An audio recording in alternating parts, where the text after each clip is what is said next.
کلمہ یہ ایک ایسی عبادت ہے اور ایسا ورد ہے اور ایسا وظیفہ ہے کہ ہر مسلمان چاہے وہ عالم ہے یا جاہل ہے، امیر ہے یا غریب ہے، مرد ہے یا عورت ہے، اس کے لیے ہر لمحے اور ہر سیکنڈ میں اپنے دل کے اندر اس کلمے کی تصدیق کرنا یہ بڑا ضروری ہے۔ تو جو کلمہ ہم پڑھتے ہیں اس کلمے کے دو حصے ہیں۔ ایک پہلا حصہ ہے جس کو ہم شہادت توحید کہتے ہیں، یعنی لا الہ الا اللہ۔ شہادت توحید یعنی اس بات کی گواہی دینا، اس بات کی شہادت دینا کہ اللہ کے سوا اس کائنات میں دوسرا کوئی معبود نہیں ہے۔ اللہ اپنی ربوبیت میں واحد ہے، اکیلا ہے، یکتا ہے، لا شریک ہے۔ نہ اللہ کی ذات میں کوئی شریک ہے اور نہ ہی اللہ کی صفات میں کوئی شریک ہے۔ تو لا الہ الا اللہ پڑھ کے ہم اس بات کا اعلان کرتے ہیں کہ ہم اللہ کو ماننے والے ہیں، اللہ کی توحید کا اقرار کرنے والے ہیں، اللہ کی توحید کا اعلان کرنے والے ہیں۔ اور جو دوسرا پارٹ ہے اس کلمے کا، جو دوسرا جزو ہے، جو دوسرا حصہ ہے، وہ ہے شہادت رسالت۔ لا الہ الا اللہ کے بعد ہم کیا پڑھتے ہیں؟ محمد الرسول اللہ، کہ محمد صلی اللہ علیہ وآلہ وسلم اللہ کے رسول ہیں۔ تو یہ تو تھا کلمے کا مختصر سا تعارف۔ اب رہ گئی بات کلمہ پڑھنے کی، کلمہ کا اجر، کلمے کا فائدہ، کلمے کا ثواب کتنا ہے۔ حضرت جناب یوسف علیہ السلام کے دور میں جب قحط پڑتا ہے مصر میں، تو آپ اعلان کرتے ہیں کہ ہر بندے کو اس کے گھر کی افراد کی تعداد کے مطابق ہم اناج مہیا کریں گے۔ لوگ آتے اپنے اپنے گھر کے افراد کی تعداد بتاتے، میرے گھر میں 2 بندے ہیں، میرے گھر میں 5 ہیں، میرے میں 10 ہیں۔ تو اس کے مطابق فی کس کے حساب سے، پر ہیڈ کے حساب سے ان کو اناج مہیا کر دی جاتی۔ ایک نوجوان 14-15 سال کی عمر ہے، وہ آ جاتا ہے اناج مانگنے کے لیے، اور جو سرکاری لوگ ہوتے ہیں اس دور کے، وہ اناج تقسیم کر رہے ہیں۔ یہ نوجوان بھی آتا ہے اور آ کر کہتا ہے کہ جناب میرے گھر میں اتنے لوگ ہیں، مجھے بھی اناج چاہیے۔ تو اس کو حکومتی ضابطے اور قانون کے تحت اناج دے دیا جاتا ہے۔ جب اسے اناج دے دیا جاتا ہے تو وہ کہتا ہے کہ مجھے اور اناج چاہیے۔ تو وہ لوگ کہتے ہیں کہ ہمیں جتنا اختیار تھا ہم نے تمہیں دے دیا، اگر تمہیں کوئی اسپیشل فیور چاہیے تو تم جناب یوسف کے پاس جاؤ، وہ تمہیں زائد اناج دے سکتے ہیں، ہمارے پاس اختیار نہیں، ہم تمہیں اتنا ہی دے سکتے تھے۔ اب وہ جوان حضرت یوسف کے پاس جاتا ہے اور کہتا ہے کہ مجھے کچھ زیادہ اناج چاہیے۔ حضرت یوسف حکم دیتے ہیں کہ اسے 2-3 بوریاں زیادہ دے دو۔ جب وہ بوریاں لے لیتا ہے تو پھر مطالبہ کرتا ہے جناب ابھی بھی تھوڑا ہے، مجھے اور چاہیے۔ تو حضرت یوسف کہتے ہیں کہ تم پہلے ہی زیادہ لے چکے ہو، آخر تم کیوں مطالبہ کر رہے ہو؟ تو وہ جوان کہتا ہے کہ اگر آپ مجھے جان جائیں کہ میں کون ہوں اور اگر آپ کو میرا تعارف ہو جائے تو پھر آپ مجھ سے سوال جواب نہیں کریں گے، جتنا مانگوں گا اتنا عطا کریں گے۔ تو حضرت یوسف نے کہا اچھا بتاؤ تم کون ہو، تمہارا نام کیا ہے، تمہارا تعارف کیا ہے؟ تو وہ جوان کہتا ہے کہ جناب یاد کریں جب عزیز مصر کے دربار میں آپ کے اوپر تہمت لگائی تھی زلیخا نے، تو ایک چھوٹا سا بچہ تھا، اس نے بول کر آپ کی طہارت اور آپ کی پاک دامنی کی گواہی دی تھی۔ حضرت یوسف کہتے ہیں مجھے یاد ہے، میں کیسے بھول سکتا ہوں اس واقعے کو؟ تو وہ جوان کہنے لگا کہ وہ چھوٹا سا بچہ جس نے آپ کی طہارت اور آپ کی پاک دامنی کی گواہی دی تھی، وہ بچہ کوئی اور نہیں، میں ہی وہ بچہ ہوں جو آج جوان ہو کے آپ کے سامنے کھڑا ہوں، میں ہی وہ بچہ ہوں، لہٰذا اب آپ جتنی میں چاہوں گا اتنا اناج دیں گے۔ تو تفسیر مزری میں حضرت حکیم الامت مفتی احمد یار خان نعیمی لکھتے ہیں کہ جناب یوسف نے پہلے اسے اپنے دسترخوان پہ بٹھایا اور شاہی کھانا کھلایا، شاہی مہمان، اور جب رخصت ہونے لگا تو تحفے تحائف بھی دیے، اور اپنے ملازموں کو کہا کہ اس کو اناج کی 40 بوریاں دو اور اس کے گھر میں بھی چھوڑ کے آؤ۔ جب یہ سارا معاملہ ہو گیا تو رب کائنات نے پوچھا کہ اے یوسف، اس جوان کے ساتھ اتنا پیار اور اتنی محبت آخر کیا وجہ بنی؟ تو اب آپ نے سمجھنا ہے کہ کلمہ طیبہ کی فضیلت کیا ہے۔ تو حضرت یوسف کہتے ہیں کہ اے باری تعالیٰ، یہ وہ جوان تھا کہ بچپن میں جس نے میری طہارت اور میری پاک دامنی کی گواہی دی تھی، تو میں بڑا خوش ہوا کہ آج یہ جوان مجھے ملا ہے، تو جو میرے بس میں تھا میں نے اسے عطا کیا، جو میرے بس میں تھا، جو میری طاقت میں تھا میں نے اسے عطا کیا۔ تو یہ سن کر رب کائنات نے کہا کہ اے یوسف، جس نے تمہاری پاک دامنی کی گواہی دی، جو تمہارے بس میں تھا تمہیں اس نے کو دیا، تو اب میرا بھی اعلان سن لو، جو میری ربوبیت کی گواہی دے گا، جو میری توحید کی گواہی دے گا، جو میرے رب ہونے کی گواہی دے گا، تو جس طرح تیرے بس میں جو تھا تو نے اس کو دیا، تو جو میرے وحدانیت کی ہونے کی گواہی دے گا، میں بھی جو جو چاہوں گا وہ ساری ساری رحمتیں اپنے اس بندے کو عطا فرما دوں۔ تو یہ جو کلمہ شریف ہے نا، اس میں ہم گواہی دیتے ہیں کس چیز کی؟ اشہد اللہ الہ الا اللہ، یہ گواہی ہے ہماری کہ اے باری تعالیٰ میں گواہی دیتا ہوں کہ تو ایک ہے، تو یکتا ہے، تو واحد ہے، تو اکیلا ہے، تو لا شریک ہے، تو ہی خالق ہے، تو ہی مالک ہے، تو ہی رازق ہے، تو ہی زندگی دیتا ہے، تو ہی موت دیتا ہے، تو ہی عزت دیتا ہے، تو ہی ذلت دیتا ہے، اس لیے کہ اے باری تعالیٰ تو ہی خدا وحدہ لا شریک ہے۔ تو کلمہ طیبہ میں شہادت ہے اللہ کے ایک ہونے کی، رب کے وحدہ ہونے کی، رب کے یکتا ہونے کی، رب کے ایک ہونے کی۔ حضور نبی کریم صلی اللہ علیہ وسلم نے ارشاد فرمایا کہ جب کوئی بندہ مومن کلمہ پڑھتا ہے نا، کلمہ، غور سے سنیے گا، بڑی خاص حدیث ہے، تو ایک فرشتہ اس بندے کے کلمے کو لے کر زمین سے چلتا ہے اور آسمان کی طرف سفر شروع کرتا ہے، فرش سے چلا عرش کی طرف اس بندے کا کلمہ لے کر۔ جب وہ آسمان کی طرف جا رہا ہوتا ہے تو رستے میں اس کی ملاقات ایک ایسے فرشتے سے ہوتی ہے جو اوپر سے نیچے آ رہا ہوتا ہے۔ اب وہ اوپر والا فرشتہ وہ اس سے پوچھتا ہے کہ تو کہاں جا رہا ہے؟ تو یہ فرشتہ کہتا ہے کہ زمین پہ اللہ کے ایک بندے نے اللہ کے ایک ہونے کی گواہی دی، اس نے کلمہ توحید پڑھا، کلمہ شہادت پڑھا، تو میں اس کلمے کو رب تعالیٰ کی بارگاہ میں پیش کرنے کے لیے جا رہا ہوں۔ غور کیا آپ نے؟ اس کلمے کو رب تعالیٰ کی بارگاہ میں پیش کرنے کے لیے جا رہا ہوں۔ اب یہ فرشتہ اس سے پوچھتا ہے جو اوپر سے نیچے آ رہا ہے، اچھا تم بتاؤ تم کدھر جا رہے ہو؟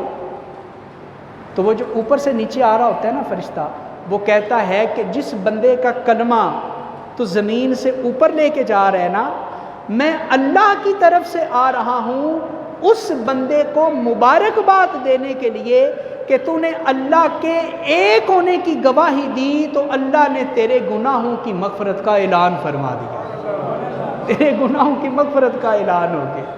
کیا ہی ثواب ہے کلمہ پڑھنے کا۔ ایک فرشتہ نیچے سے اوپر جا رہا ہے، ابھی وہ گیا نہیں کہ اللہ اس کے گناہوں کی بشارت دینے کے لیے دوسرے فرشتے کو آسمان سے زمین کی طرف بھیج دیتا ہے۔ حضرت جناب موسیٰ کلیم اللہ کوہ طور پہ آپ چلے جاتے رب سے ملاقات کرنے کے لیے، راز و نیاز کی باتیں کرنے کے لیے۔ تو ایک دفعہ حضرت موسیٰ کلیم اللہ جب کوہ طور پہ پہنچے تو رب کی بارگاہ میں عرض کی کہ اے باری تعالیٰ، آج میں آپ سے ایک خاص وظیفہ مانگنے آیا ہوں، خاص وظیفہ جو صرف میرے اور تیرے درمیان راز ہو، اور وہ ایسا وظیفہ ہونا چاہیے جو مخلوق میں سے کوئی دوسرا بندہ اس وظیفے کو نہ کرے۔ اے میرے مالک، مجھے کوئی خاص وظیفہ عطا فرما جو صرف میرے لیے ہو، صرف میرے لیے۔ تو حدیث میں آتا ہے کہ اللہ تعالیٰ حضرت موسیٰ کو کلمہ توحید کا وظیفہ عطا فرماتے ہیں، اور اللہ تعالیٰ کہتے ہیں کہ اے موسیٰ آپ پڑھا کریں لا الہ الا اللہ۔ کیا پڑھا کریں؟ لا الہ، یہ آپ پڑھا کریں۔ جب حضرت موسیٰ یہ سنتے ہیں تو حیران ہوتے ہیں اور عرض کرتے ہیں کہ اے باری تعالیٰ، میں نے تو کہا تھا کہ وہ وظیفہ صرف میرے لیے ہونا چاہیے، خاص میرے لیے، اور یہ تو ہر بندہ ہی پڑھتا ہے، ہر عام بھی پڑھتا ہے، ہر خاص بھی پڑھتا ہے، تو اس میں میری خصوصیت تو نہ رہی نا، اس میں جو میں چاہتا تھا وہ چیز تو نہ رہی۔ تو سنیں اللہ کی طرف سے کیا جواب آتا ہے۔ اللہ پاک جواب دیتے ہیں کہ اے پیغمبر موسیٰ، یہ جو کلمہ میں نے آپ کو دیا ہے نا، کلمہ توحید، کلمہ توحید لا الہ الا اللہ، اس میں اتنی طاقت ہے، اس میں اتنی قوت ہے کہ اگر ساتوں آسمان اور ساتوں زمینوں کو ایک پلڑے میں رکھ دیا جائے اور دوسرے کلمے میں میرے نام والا یہ کلمہ رکھ دیا جائے تو اس کا وزن دوسرے پلڑے سے سب سے زیادہ ہو جائے گا، سب سے وزنی ہو جائے گا، سب سے بھاری ہو جائے گا۔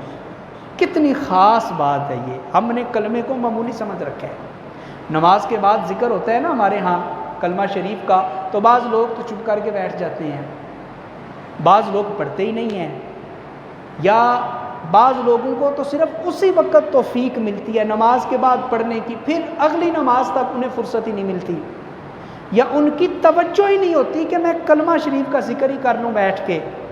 اور ہر نماز کے بعد اگر آپ ایک تسبیح پڑھیں نا کلمہ شریف کی تو 5 منٹ بھی پورے نہیں لگتے، اور اس کا اجر، اس کی فضیلت، کتنی فضیلت ہے کہ کلمہ طیبہ کا وزن ساتوں آسمانوں اور ساتوں زمینوں میں سب سے زیادہ ہے۔ اور آپ جانتے ہیں کہ آسمان اور زمینوں میں اللہ نے کیا کیا نعمتیں رکھی ہیں، گویا ایک پلڑے میں سورج رکھ دے، چاند رکھ دے، ستارے رکھ دیں، حضرت جبرائیل، میکائیل، عزرائیل، اسرافیل، سارے فرشتوں کو رکھ دے، زمین و زمان، مکین و مکان، درند پرند چرند، انسان حیوان، یہ دریا، یہ سمندر، یہ پہاڑ، اور یہ بڑی بڑی آبشاریں اور بڑے بڑے باغات، یہ سب کچھ ایک پلڑے میں رکھ دیں اور دوسرے پلڑے میں کلمہ توحید کو رکھ دیں تو اس کا وزن اتنا ہے کہ باقی ساری کائنات کا وزن ہلکا ہو جائے گا اور اللہ کے نام والے کلمے کا وزن سب سے بڑھ جائے گا، سب سے زیادہ ہو جائے گا، سب سے وہ بڑھ جائے گا۔ یہ فضیلت ہے کلمہ شریف پڑھنے کی، یہ فضیلت ہے کلمہ طیبہ پڑھنے کی۔ حدیث میں آتا ہے، صحیح ستہ کی یہ حدیث ہے، قیامت کے دن جب میزان لگے گا، نامہ اعمال تولے جائیں گے، ایک پلڑے میں نیکیاں، دوسرے میں گناہ، جس خوش بخت کی نیکیاں زیادہ ہو جائیں گی اس کا چہرہ روشن کر دیا جائے گا، نامہ اعمال اس کو دائیں ہاتھ میں دے کر جنت کا مسافر بنا دیا جائے گا، اور جس کی نیکیاں تھوڑی ہو جائیں گی گناہ بڑھ جائیں گے، اس کا چہرہ سیاہ ہو جائے گا، کالا، یوم تبیض وجوہ و تسود وجوہ، اصحاب الیمین و اصحاب الشمال، قرآن میں پوری تفصیل ہے اس کی، رنگ کالا، اور وہ جو نامہ اعمال ہوگا وہ بھی بائیں ہاتھ میں اور سیدھا دوزخ میں۔ دعا کریں اللہ ہمیں روشن چہرے والے لوگوں میں شامل فرما دے، دعا کریں اللہ ہمیں اصحاب الیمین ان لوگوں میں شامل فرمائے جن کے دائیں ہاتھ میں نامہ اعمال دیا جائے۔ تو جب وزن کیا جائے گا نا قیامت کے دن نامہ اعمال کا، تو حضور نے فرمایا ایک ایسا شخص بھی ہوگا کہ اس کے سامنے اس کے گناہوں کا ایک دفتر کھولا جائے گا۔ آسان لفظوں میں یوں سمجھ لیں کہ اس کے سامنے اس کے گناہوں کا ایک رجسٹر کھولا جائے گا، اور اسے کہا جائے گا کہ اپنے گناہ پڑھ جو تو دنیا میں کرتا تھا۔ آج تو ہم کہتے ہیں نا اے جہاں مٹھا تے اگلا کنے ڈٹھا، اس دنیا میں جو مرضی کر لو، چند دن کی زندگی ہے، جو مرضی کر لو، کسی کا مال ہڑپ کر لو، کسی کا دل دکھا لو، کسی کی جائیداد پہ قبضہ کر لو، کسی یتیم کا، بیوہ کا، مظلوم کا حق مار لو، جو مرضی کر لو، اے جہاں مٹھا تے اگلا کنے ڈٹھا، لوگ کہتے ہیں اس طرح کی بات، مگر یاد رکھیں عنقریب وہ وقت آنے والا ہے جب رب کی بارگاہ میں پیش کیا جائے گا۔ تو سوچیں اگر اللہ ہمیں کہے کہ پڑھو اپنا نامہ اعمال جو دنیا میں تم کرتے تھے، پڑھو نا ذرا، پڑھو ذرا اپنے نامہ اعمال میں جو گناہ تم کرتے تھے۔ ہم نے تو ایک ایک چیز لکھی ہوئی ہے، ایک ایک چیز لکھی ہے، حتیٰ کہ قرآن کہتا ہے ما یلفظ من قول الا لدیہ رقیب عتید۔ اے بندے تو اپنی زبان سے جو لفظ نکالتا ہے، جو جملہ نکالتا ہے، جو حرف نکالتا ہے، تیرے ہر حرف کو لکھنے کے لیے اللہ نے فرشتوں کو مقرر کیا ہوا۔ حتیٰ کہ انسان تکلیف میں اور بیماری میں جو آوازیں نکلتی ہیں نا منہ سے، بیماری کی صورت میں کراہنے کی آواز اور درد کی آواز جو نکلتی ہے، وہ بھی ہمارے نامہ اعمال میں لکھی جاتی ہے۔ تو یہ سوکھا کام نہیں ہے قیامت کے دن اللہ کی بارگاہ میں حساب دینا، ذرا سوچیں کتنا سخت کام ہے۔ تو حضور نے فرمایا اس کے سامنے گناہوں کا ایک رجسٹر کھولا جائے گا اور کہا جائے گا پڑھ اپنا نامہ اعمال۔ وہ اپنے سارے گناہ پڑھے گا، ایک رجسٹر بند ہوگا تو اس کے گناہوں کا دوسرا رجسٹر بھی کھول دیا جائے گا اور کہا جائے گا پڑھ یہ بھی تیرا ہی ہے۔ وہ اسے پڑھے گا، پھر تیسرا کھولا جائے گا، وہ اسے پڑھے گا، پھر چوتھا رجسٹر، پھر پانچواں، پھر چھٹا، 10 20 30 نہیں۔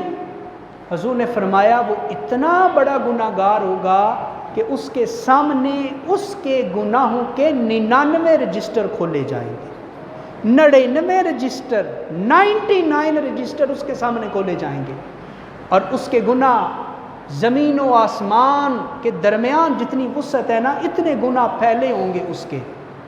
اور جب وہ دیکھے گا اتنے گناہ، تو وہ سمجھ جائے گا کہ بس آج میرے لیے جہنم کی آگ ہے، آج مجھے کوئی نہیں بچا سکتا، آج تو میں دوزخ میں جاؤں گا، آج تو میں جہنم کی آگ میں جلوں گا، میرے بچنے کی کوئی صورت ہی نہیں ہے۔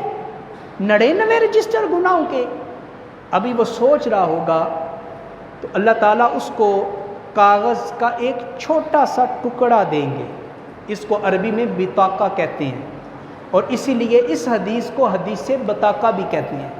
کاغذ کا چھوٹا سا ٹکڑا اسے دیا جائے گا، اور پتہ ہے اس کے اوپر کیا لکھا ہوگا؟ وہ بندہ کہے گا کہ اے باری تعالیٰ میں اس کاغذ کو کیا کروں؟ اللہ کہے گا کہ اس کاغذ کو اپنے نیکیوں والے پلڑے میں رکھو، نیکیوں والے پلڑے میں۔ وہ کہے گا باری تعالیٰ اس پہ لکھا کیا ہے؟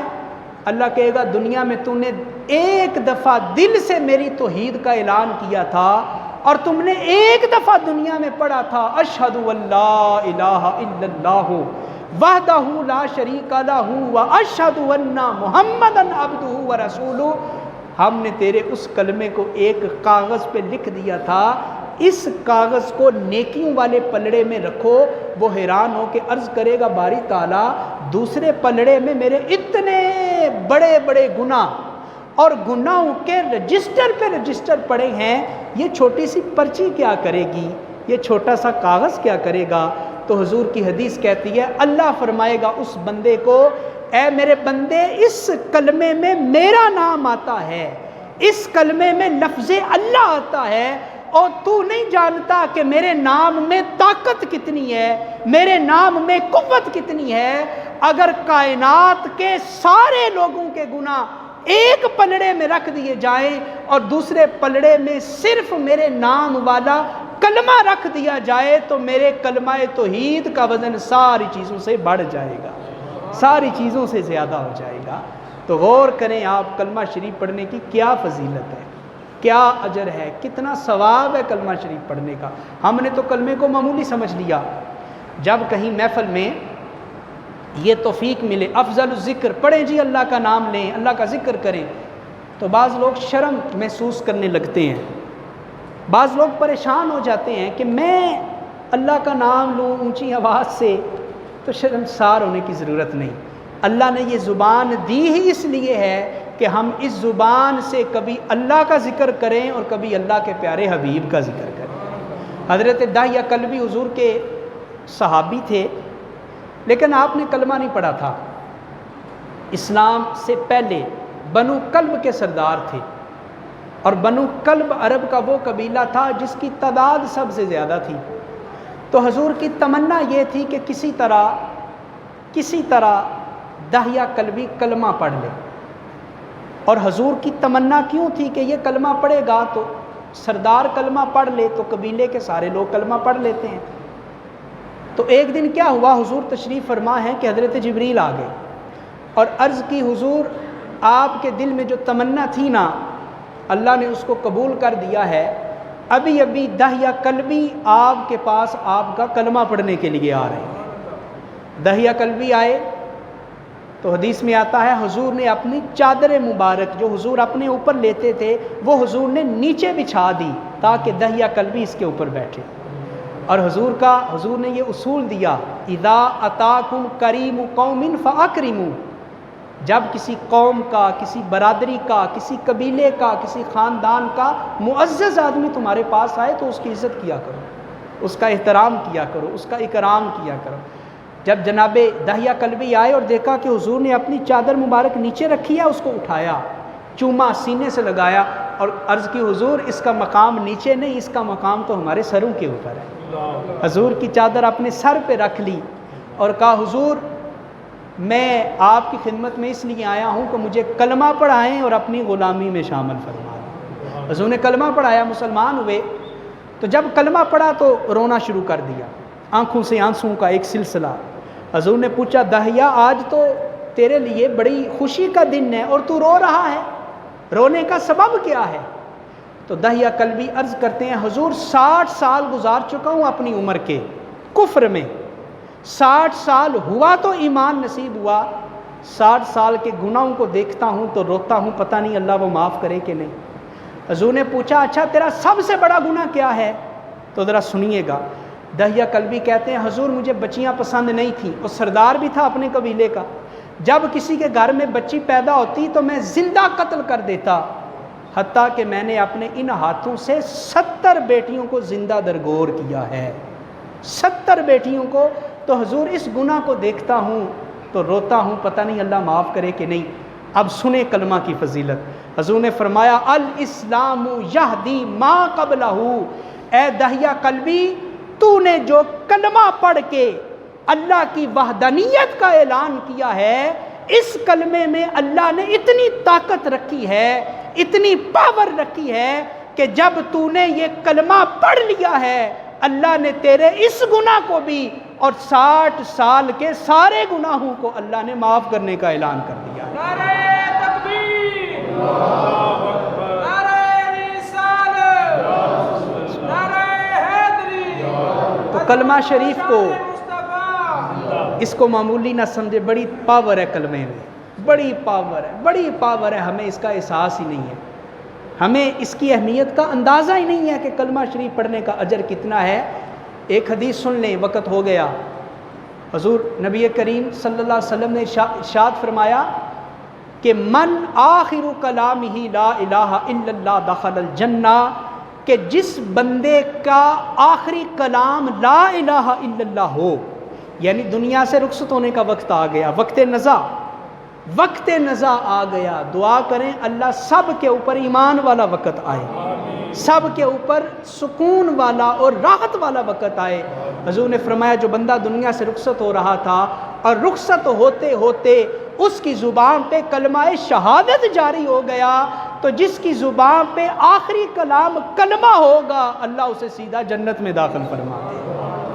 کیا ہی فضیلت ہے کلمہ پڑھنے کی۔ کلمہ پڑھنے میں ہم چھوٹی چھوٹی غلطیاں کرتے ہیں، میں مناسب سمجھتا ہوں آپ کے سامنے رکھ دوں۔ یہ بڑی خاص بات ہے، توجہ کیجئے گا۔ ہمارے گھروں میں چھوٹے بچے جب بولنا شروع کرتے ہیں تو ہم انہیں سکھاتے ہیں کہ بیٹا پڑھو لا الہ، صرف اتنا سکھاتے ہیں، پورا نہیں سکھاتے۔ باپ بھی کہتا ہے بیٹا لا الہ پڑھو، ماں بھی کہتی ہے لا الہ پڑھو، دادی بھی، چچا تایا پھوپھی بھی لا الہ لا الہ، تو بچے کی زبان پہ پک جاتا ہے لا الہ۔ جب گھر میں کوئی مہمان آتا ہے تو گھر والے خوش ہوتے ہیں کہ ہمارا بچہ کلمہ پڑھتا ہے، تو وہ کہتے ہیں بیٹا پڑھو کلمہ، تو وہ بچہ پڑھتا ہے لا الہ۔ تو پتہ ہے اس کا مطلب کیا ہے؟ اس کا مطلب ہے کوئی رب نہیں، کوئی خدا نہیں، کوئی الہ نہیں، کوئی معبود نہیں۔ تو صرف اتنا نہ سکھائیں اپنے بچوں کو، پورا جز سکھائیں، اور وہ کیا ہے؟ لا الہ الا اللہ۔ اتنا پورا سکھائیں، لا الہ الا اللہ۔ صرف اتنے سے بات نہیں چلے گی، لا الہ لا الہ لا الہ، اس کا مطلب بھی بالکل غلط ہو جاتا ہے۔ دوسری بات، بعض لوگ خاص طور پہ بوڑھے جب کلمہ پڑھتے ہیں تو وہ اس طرح پڑھتے ہیں لا الہ الا اللہ، لا الہ الا اللہ، وہ زیر دے دیتے ہیں، تو اس سے بالکل اعراب ہی بدل جاتا ہے۔ تو اپنی درستی کر لیں، لا الہ الا اللہ نہیں ہے بلکہ لا الہ الا اللہ ہے، زبر ہے، لا الہ الا اللہ۔ اور تیسری غلطی خاص طور پہ بزرگ دیہاتوں میں پرانا پڑھا ہوا بچپن سے پک گیا ہے زبان پہ، وہ کیا پڑھتے ہیں؟ لا الہ الا اللہ محمد رسول اللہ۔ یہ جو لفظ محمد ہے اس کی دال کے اوپر زبریں پڑھ دیتے ہیں، تو زبر نہیں پڑھنی، پیش پڑھنی ہے۔ اور کیسے پڑھنا ہے؟ لا الہ الا اللہ محمد رسول اللہ۔ ہاں جب اذان پڑھیں یا اقامت پڑھیں تو اس پہ محمد در رہی ہے، اس پہ زبریں ہی ہیں، چونکہ وہ ایک گرامیٹیکلی وہ حساب آ جاتا ہے۔ تو اذان اور کلمے میں تو اشہد ان محمد رسول اللہ ہے، لیکن عام ویسے کلمہ پڑھیں گے تو اس میں لفظ محمد کی دال پہ زبریں نہیں بلکہ پیشیں ہیں۔ تو کیسے پڑھیں گے؟ لا الہ الا اللہ محمد رسول اللہ۔ اللہ تعالی ہمیں اس کلمے کی برکات عطا